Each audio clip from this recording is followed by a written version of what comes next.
Ever feel like no matter how much you do, you're always behind?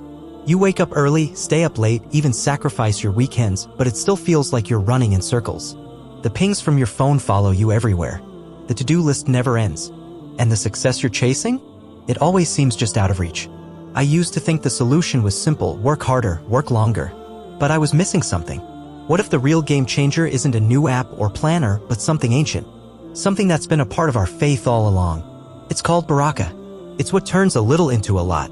What makes time feel full, not frantic. It's the difference between burning out and being at peace. In a world obsessed with more, Barakah teaches us to align with meaning. And today, I'll show you how to invite it into your life in 2025.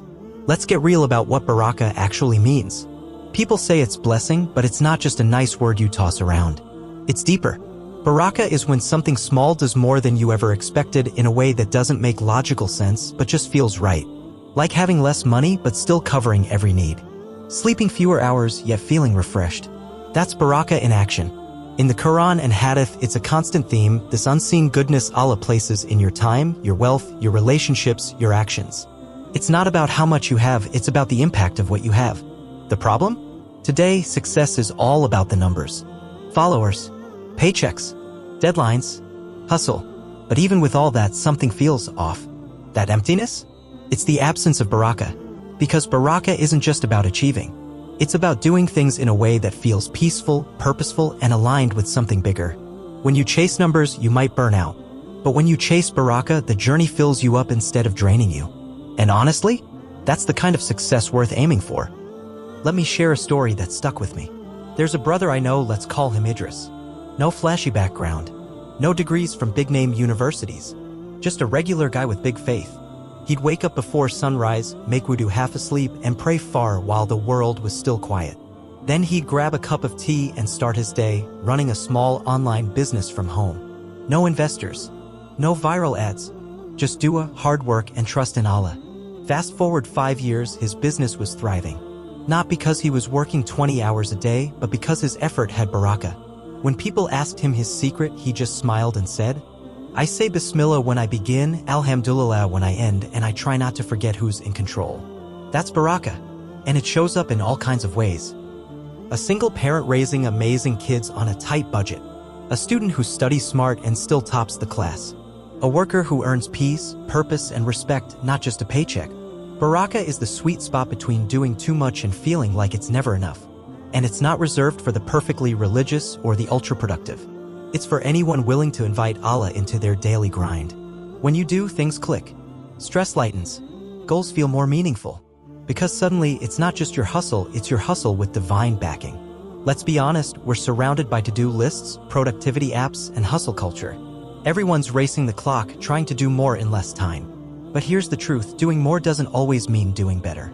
What if the real win is doing things with purpose, not just pressure? When you bring faith into the mix, everything shifts. It's not just about getting things done. It's about doing them with heart, intention, and trust. Think about it like this. Discipline plus tawakkul, trust in Allah, equals Barakah-powered productivity. You start your morning with prayer and your soul feels steady. You set your goals but leave space for Allah's plan to unfold. You work hard but remember results come from Him, not just your effort. Even the small things start to carry weight. Saying Bismillah before a task. Making dua before a big meeting. Giving a little sadaqah to open doors you can't see yet. And don't sleep on gratitude. When you truly thank Allah for what you have, He promises to give you more, and that's not just a spiritual boost. It's a mindset shift. In a world that's constantly speeding up, Barakah lets you slow down and still move forward. It replaces pressure with peace. Chaos with clarity. This is faith-driven productivity. And once you taste it, the old way of grinding non-stop just won't make sense anymore. So what holds back Barakah? It's not always about working harder, sometimes it's about what's quietly blocking the blessings. 1. Feeling distant from Allah. When prayer becomes a chore or dhikr fades from your day, life starts to feel heavier. Without that spiritual connection, even your best efforts can feel empty. 2. Constant comparison. Scrolling through everyone else's highlight reel can blind you to your own blessings. Barakah doesn't grow in jealousy, it grows in gratitude.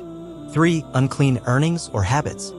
If your income or time comes from doubtful sources, even if it looks successful on paper, the Barakah slips away. It's not just about the numbers. It's about what's behind them. But here's the hope, Barakah can come back. Start with sincere intention, say Bismillah. Make your daily tasks acts of worship. Clean up what you can, whether it's income, time, or habits. Choose what feels right with your conscience. Give even when it's hard. Sadaqah doesn't reduce wealth. It multiplies it in ways only Allah can show you. And stay steady. Even small efforts done for His sake carry huge weight, both in this world and the next. Barakah isn't just a nice idea. It's a way to live. A way where less feels like more. Where your efforts feel meaningful. Where success isn't just about numbers, it's about peace in your heart. If you've been pushing hard, feeling lost or burnt out, maybe it's time to pause. And just ask, have I been leaving Barakah out of the picture? Because when you bring Allah back to the center, when your work becomes a form of worship, when you trade stress for trust, that's when things really shift. Doors open in quiet ways. Time stretches. Joy grows in unexpected places. You don't have to keep chasing the world. The one who owns everything is already with you. So start today. One small intention, one heartfelt dua, one step toward Barakah, and watch what happens when divine blessings meet your daily grind.